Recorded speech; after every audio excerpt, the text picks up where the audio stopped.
mooy la dimension mentale kon nag heure bi ñoon ñëpp doon xaar egsi na ñu bàyyi exactement ki nga xam ne moom mooy la voix du Colisée mu ñëw incha allah.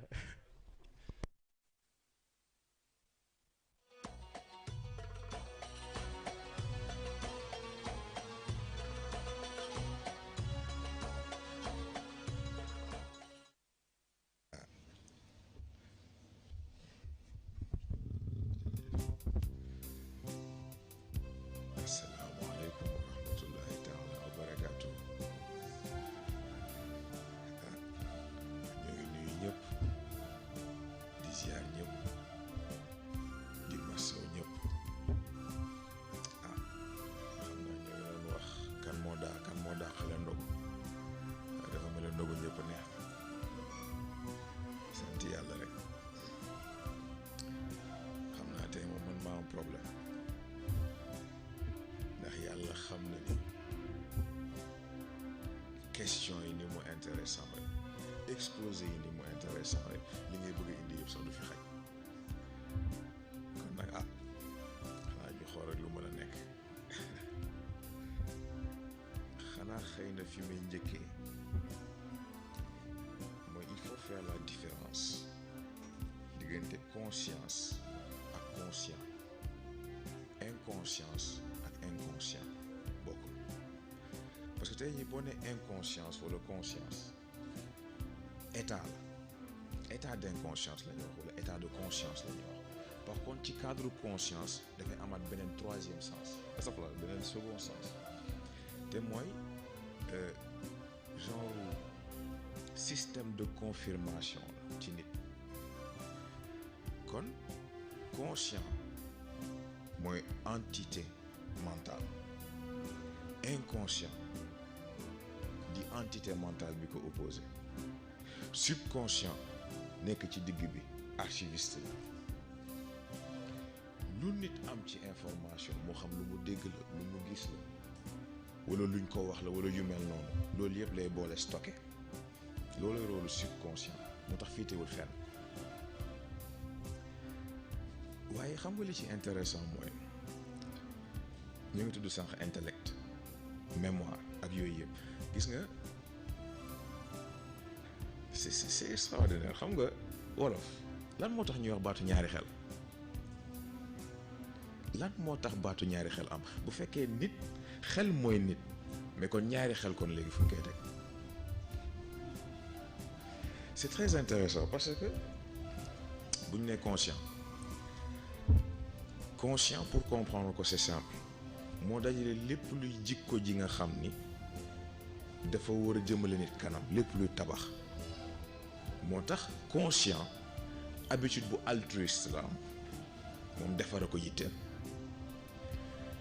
inconscient nag léegi dafa gën a dellu ci li gën a basique ci nit moo tax moom dafa égoïste nit ki moo ko intéressé survie wu nit ki ak bànneexu nit ki moo ko intéressé mais yàlla ci ni mu nammee équilibre dafa jël lépp li capacité physique jël inconscient jox ko muy affinité am jël lépp luy capacité mentale jël jox conscient muy affinité mais kon léegi ñaari xel bi foofu nga ko mën a déggee waaye li ci intéressant mooy léegi décision bu jotee te kon looloo tax ñuy wax ñaari xel ndax da ngay hésiter mais lan moo tax xale problème boobu amu ko parce que xale buy doog a juddu amul conscient amul inconscient amul subconscient benn ci formé wu ni cerveau bi di jëlee ay étapes am di màgg noonu la xel bi di jëlee ay étapes am di màgg dans le sens où dafa am li ñuy woowee identité initiale foofu objectifu identité bi mooy amasser le plus d'informations possible jàng juridiction beeg li ci aju milieu de développement bi lan moo fa nekk lu ci nekk nan lay fonctionner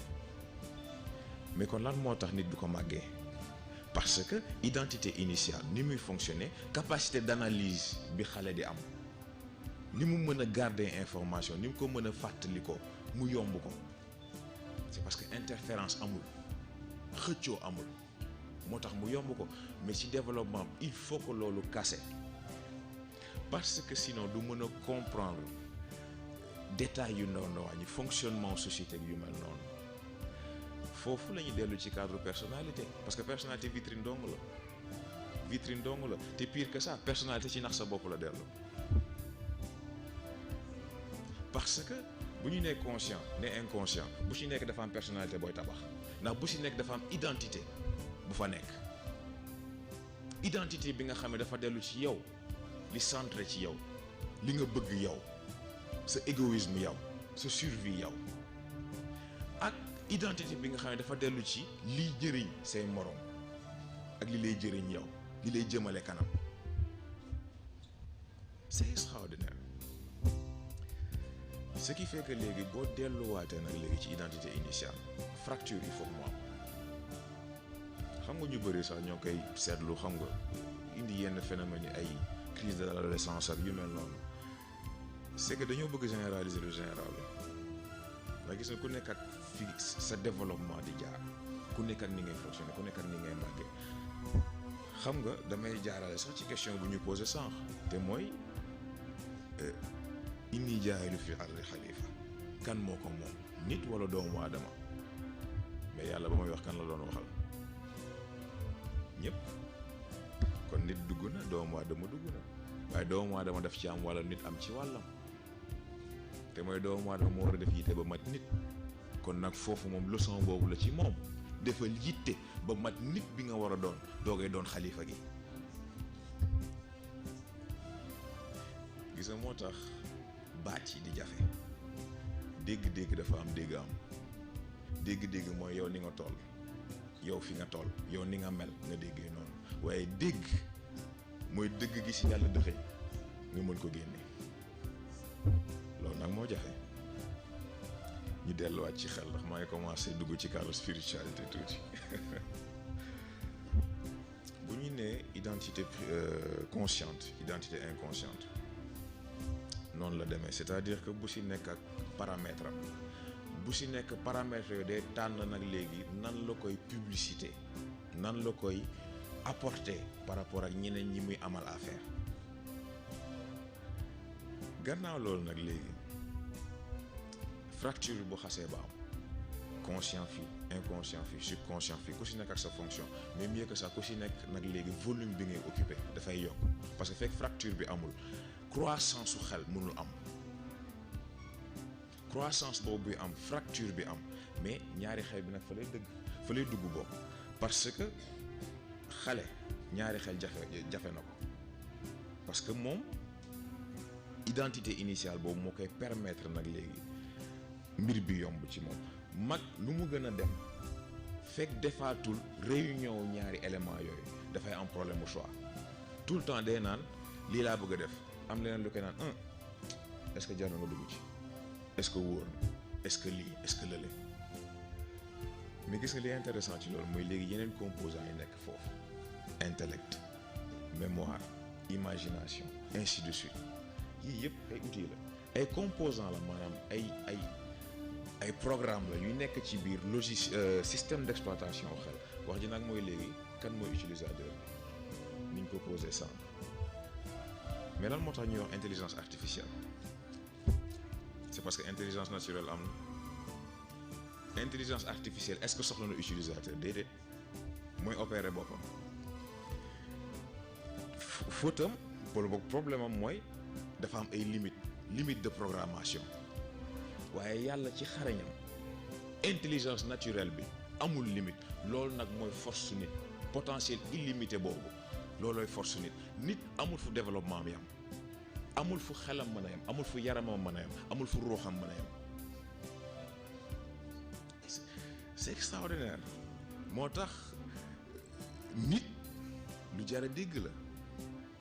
baat bu jar a dégg la baat bu jar a réétudier la léegi nag bu delloo ci cadre identité bi ñu doon wax léegi xam naa sax bëri na yu may tëb wax dëgg neex yàlla ndax bañ gën a guddeel nit ñi réconciliation bu amee interférence yi dem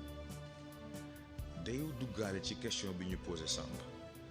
te mooy nit est-ce que mën na dépasser capacité de base yi moo am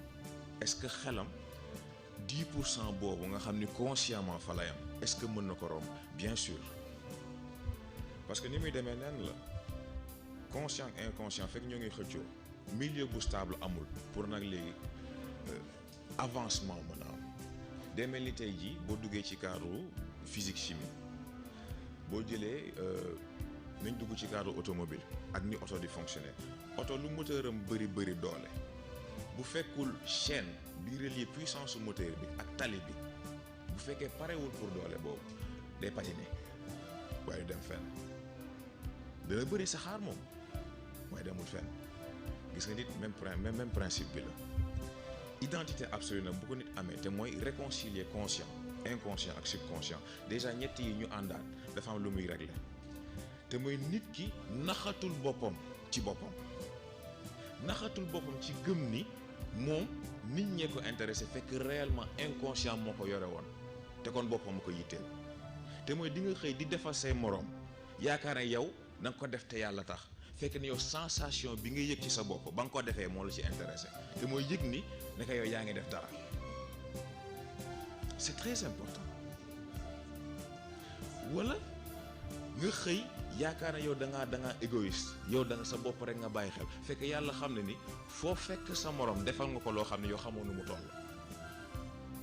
fekk boobu sa conscient moo la mëne te yow yëgoo ko mais gis nga nag fexe ba dindi illusion yooyu fexe ba dindi naxante yooyu moo lay permettre nag léegi di nga xëy defal nit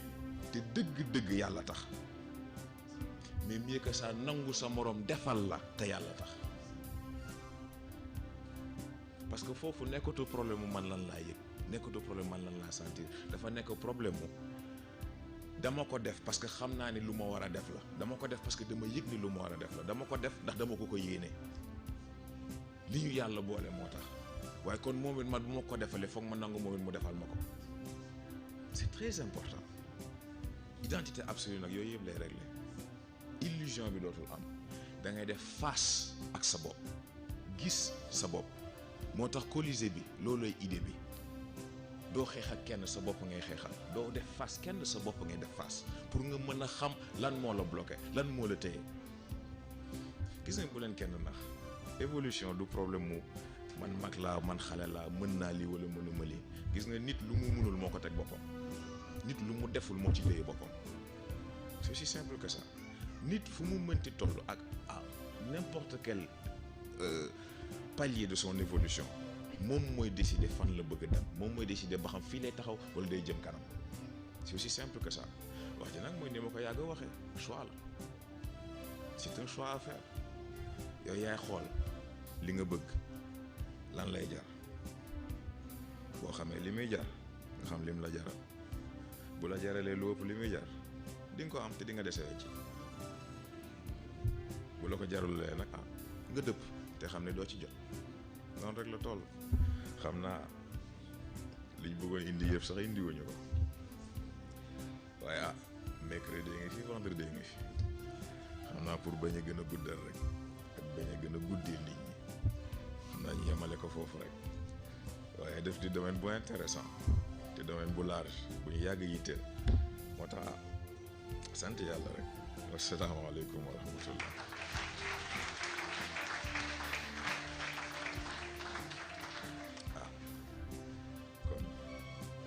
Fatiha falax ak naa salaatul Fatiha ñaanalante ba mercredi incha allah bismillah